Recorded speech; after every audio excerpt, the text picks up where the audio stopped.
Warning, this video is not suitable for all ages.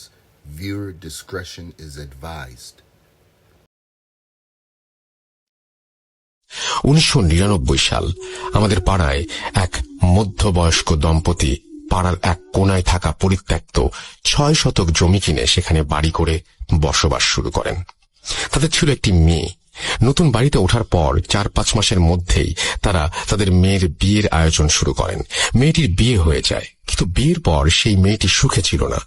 শ্বশুর শাশুড়ি ভালো মনের মানুষ হলেও স্বামী ছিল ভীষণ লোভী। সে বারবার টাকার জন্য মেয়েটিকে বাপের বাড়িতে পাঠাতো। পর্যাপ্ত টাকা পয়সা না নিয়ে আসলে মেয়েটিকে শারীরিক ও মানসিকভাবে নির্যাতন করত। এক সময় অত্যাচার আর সহ্য করতে না পেরে মেয়েটি তার সমস্ত জিনিসপত্র নিয়ে বাধ্য হয়ে সেখান থেকে তার বাপের বাড়িতে চলে আসে। তার স্বামীও খবর পেয়ে সেখান থেকে গোপনে ওৎ পেতে থাকে এবং গভীর রাতে তার শ্বশুর শাশুড়ি ও স্ত্রীকে খুন করে। তারপর সে সমস্ত টাকা পয়সা ও সোনাদানা নিয়ে পালিয়ে যায়। কিছুদিন পর আশেপাশের বাড়ির লোকজন ওই বাড়ি থেকে খুব বাজে গন্ধ পাওয়ায় ওই বাড়ির ভেতরে প্রবেশ করে। বাবা মা ও মেয়ের গলিত লাশ আবিষ্কার করে। এরপর পুলিশকে খবর দেওয়া হয়। পুলিশ এসে তাদের লাশ নিয়ে যায় এবং বাড়িটি যেভাবে ছিল সেভাবেই রেখে শুধু গেটে তালা দিয়ে বাড়িটা সিলগালা করে চলে যায়। ঘটনা 1।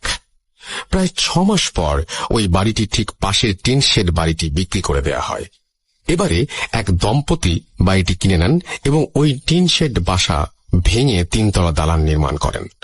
তখন তারা ওই পাড়াতেই একটা ভাড়া বাড়িতে থাকত। অনেক শ্রমিক লাগিয়ে বেশ তাড়াতাড়ি এই বাড়িটি বানানো হয়ে যায়। বাড়ি পুরোপুরি রেডি, শুধু রং বাকি। বাড়ি রং করতে মাত্র 2 জন রং মিস্ত্রি আসায় রং করতে তুলনামূলক বেশি দিন লাগছিল। একদিন কাজ শেষ করতে করতে একটু রাত হওয়ায় ওই দম্পতি সেই রাতে তাদের জন্য ওই বাড়ির বারান্দায় ঘুমানোর ব্যবস্থা করে দেয়। মাঝরাতে ঘুমোতে যাবার আগে কোনো এক রং শ্রমিক সিগারেট খাবার ইচ্ছে হলো। সে সিগারেট ও ম্যাচ হাতে ছাদে উঠে যায়। ছাদে গিয়ে সে সিগারেট জ্বালিয়ে ম্যাচটা না নিভিয়েই ওই পুরনো ভবনে ছুড়ে দেয়। পরদিন সকালে ঘুম থেকে ওঠে সেই শ্রমিক এবং দেখে সে বারান্দায় একা, পাশের জন নেই। সে খুঁজতে শুরু করলো।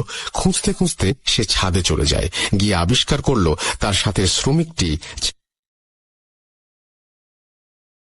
প্রান্তে চৈতন্যহীন হয়ে পড়ে আছে। ঘটনা 2।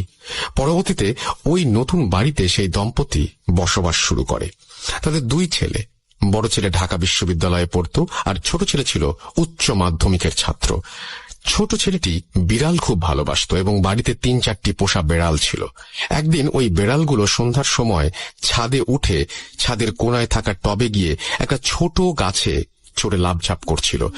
বেশি নড়াচড়ার কারণে এক পর্যায়ে টব সহ ওই বাড়ির বিড়ালটি পিছলে ছাদ থেকে ফসকে পড়ে যায়। ওই সিলগালা করা বাড়ির আঙিনায় তারা গিয়ে পড়ে। সাথে সাথে ওই বিড়ালগুলো প্রচন্ড জোরে চিৎকার করে ওঠে। সে কেবল এক মুহূর্তের জন্য। 1 মুহূর্ত পরে সব থেমে যায়। চিৎকার শুনে বাড়ির লোকজন বিড়ালগুলোকে খুঁজতে শুরু করে, কোথাও পায় না। পরের দিন সকালে দেখা গেল পরিত্যক্ত বাড়ির গেট থেকে ঠিক 1 হাত সামনে খুব যত্ন করে সারি করে গুছিয়ে 3টি বিড়ালের লাশ। প্রত্যেকটা বিড়ালকে ঘাড় মোটকে মারা হয়েছে। যেটা আরো আশ্চর্যের বিষয় সেটা হলো বিড়ালগুলোর শরীরে 1 ফোঁটা রক্তও নেই। শুকনো ঠনঠনে জায়গায় বিড়ালের মৃত শরীরগুলো এমন ভাবে সাজিয়ে রাখা হয়েছে যে দূর থেকে দেখলে মনে হয় 3টি বিড়াল খুব আরাম করে ঘুমোচ্ছে। অবাক করা ব্যাপার হলো বাড়িটি কিন্তু সিলগালা করাই রয়েছে। বিড়ালগুলো ওই বাড়িতে আটকে পড়ে ওদের কেন মেরে এখানে রেখেছে সেটা কেউ বুঝতে পারছিল না। ঘটনা 3। ঘটনা 1 বর্ণিত পরিত্যক্ত বাড়ির পাশে থাকা সেই 3 তলা বিল্ডিং। এই বিল্ডিং এ একটি বাসায় নতুন ভাড়াটিয়া ওঠে। সেই পরিবারে ছিলেন স্বামী স্ত্রী, তাদের কলেজ পড়ুয়া ছেলে ও মেয়ে এবং 80 বছরের এক দাদু। এছাড়াও এক যুবক ভৃত্য ছিল যার কাজ ছিল সর্বক্ষণ বৃদ্ধের খেয়াল ও যত্ন রাখা। ভৃত্যটি কাজকর্ম ও আচার ব্যবহার ভালো হলেও মনে মনে সে বাড়ি থেকে চুরি করে পালিয়ে যাবার ফন্দি আঁটছিল। কিছুদিন পর ভৃত্য একদিন সুযোগ বুঝে আলমারির চাবি চুরি করে বাড়ির টাকা পয়সা ও সোনাদানা সরিয়ে ফেলে। কিন্তু পালাতে গিয়ে সে বাসার কর্তা গিন্নির নজরে পড়ে যায়। এক নজর দেখেই স্বামী স্ত্রী কারো বুঝতে বাকি রইল না যে ছেলেটি চুরি করে পালাচ্ছে।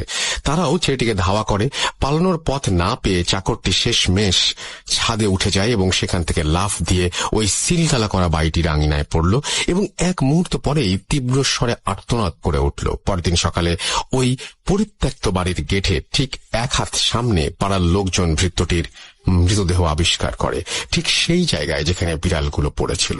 কিন্তু ভয়ের ব্যাপার হলো তার লাশটিও পুরোপুরি ফ্যাকাশে, একটুও রক্ত নেই, শরীরে কোনো ক্ষত বা আঘাতের চিহ্ন নেই।